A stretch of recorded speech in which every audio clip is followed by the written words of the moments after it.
আসসালামু আলাইকুম। আবারও চলে আসলাম কোন্দল ব্রিজে মাছ ধরা দেখতে। তো ব্রিজে আসার পর পাশে দেখলাম এক কাকা মাছ ধরতেছে। এটা কি বলে?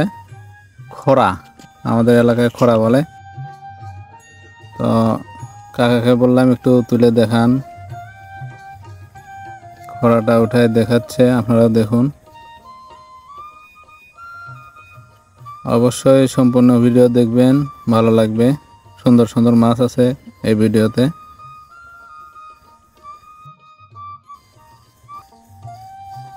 সাথে থাকুন,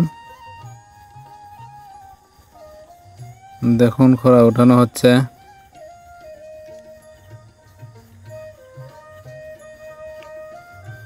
আপনাদের এলাকায় এটা কি বলে কমেন্টে বলবেন।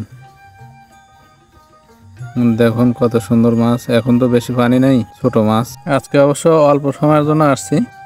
আজ এ পর্যন্তই। পরের ভিডিওতে আরো সুন্দর সুন্দর মাছ দেখাবো ইনশাআল্লাহ। সবাই ভালো থাকবেন। আসসালামু আলাইকুম।